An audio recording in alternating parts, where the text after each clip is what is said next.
Hey everybody, welcome back. So it's another one of the top 10 favorite films for each letter. Today is the letter V. We are literally almost at the end of these. So definitely a couple interesting choices for this one, so let's jump right in. Now first up, you could say I'm cheating, maybe just slightly depending on how you're factoring in some of these choices, but it technically is a movie. It's just a miniseries, and that is the original V miniseries. I'm a huge fan of V, not only the original miniseries, but also the final battle, and even, despite its flaws, I do love V the series. There's another one I grew up on and I watched it a million times probably. But specifically, there is something very interesting about the original miniseries. I think some of the more outlandish stuff is probably the things that people remember, the face being peeled off and the eating of the guinea pig and some of that stuff. But it handles a lot of the material actually very seriously because it's supposed to mimic, in a not so subtle way, basically what happened in Germany before World War II and how that all kind of came about. So while it's one you could probably criticize me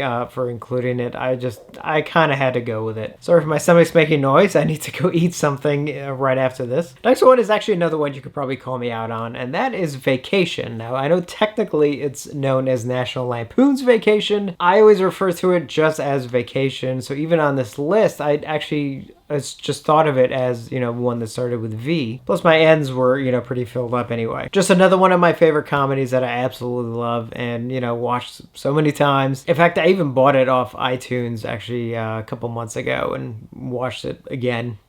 Next up is Vampires, the John Carpenter film. Now, this is one that sometimes gets a little bit overlooked, I think, when people think of John Carpenter films, but I really enjoy it. I think it's really well done. I know John Carpenter was sort of trying to model it a little bit after a Western, because he always wanted to make a Western, never got to, so it sort of has a little bit of elements of Westerns in it. And I think overall, it's just a very underrated film, and one, if you haven't seen it in a long time and you didn't like it, or you were indifferent to it, I recommend checking it out again. I think you might be surprised. Next one is The Vanishing, and this is the original version, although I did like the remake. The original version is quite a tale, and I think because of the ending, it does make the original sort of stand out a little bit. And as I've mentioned in other videos, there is something about obsessive characters that I'm sort of drawn to, and I tend to write myself. I'm sure it says something about me. And The Vanishing obviously showcases a very obsessive main character. Definitely check it out if you haven't seen it. Criterion put out a really nice version of it. Next up is Alfred Hitchcock's Vertigo, what is probably my third favorite Hitchcock film, I think. And definitely one that I have appreciated so much more over the years. It's funny. I want to say it was Martin Scorsese who I think said, it's one of those films that you appreciate as you get older. And so when I was younger, I was like, yeah, I guess so. Because I always thought it was good, but not great.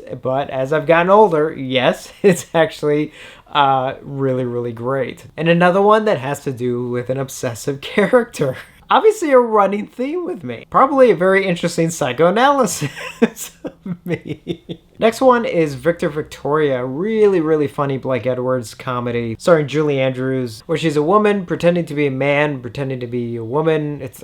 It's really, really funny, and it's so entertaining. It's one of my mom's favorite films, too, so it obviously has a lot of meaning for me there as well. Next up is David Cronenberg's Videodrome, the one that I basically claim is my favorite David Cronenberg film. I do kind of go back and forth between Scanners, The Fly, and Videodrome, and I tend to say, well, it depends on which one I watched last. But at the end of the day, I kind of think Videodrome is actually my favorite one. Plus, to me, it's so signature David Cronenberg. It has all the stuff that he's, was sort of well known for, at least in his early career. And the beauty of it too is that it works on so many levels. It's one that you can sort of take as is, as sort of this very bizarre film with all kinds of crazy stuff happening. You can read into it if you want to pull certain messages out about how we consume media and things like that. Definitely ahead of its time. It's one I could literally sit down at any time and watch, which is kind of weird considering, all the craziness in the film, but literally, yeah. Next up is William Lustig's Vigilante. I love this film so much. I'm sort of a sucker for revenge stories anyway, but one that, even though they did have a bit of a budget, it was still a low budget film, so it's very inspiring that way, but also kind of going for broke, and stuff, because it does have all those exploitation elements to it. But then you have Robert Forster and Fred Williamson, who who are so good in the film. But it has a lot of cool action scenes, and it's just a really, it was modeled after some of the Italian exploitation films, so there's elements of that in it. And I just love Vigilante so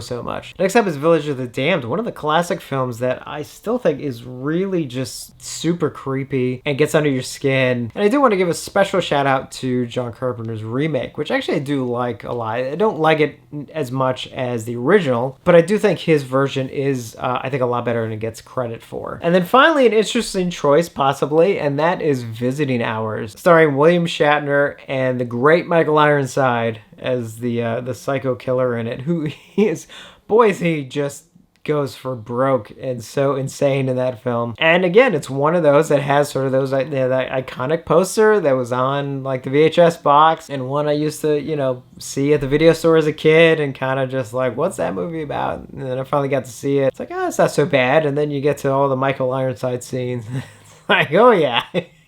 So that's it for the letter V. Kind of an interesting couple of ones there. So definitely let me know your picks for the letter V. Keep an eye out for the next one, which will obviously be the letter W. A lot of good ones for that one. So as always, thank you for watching, and I will see you on the next one.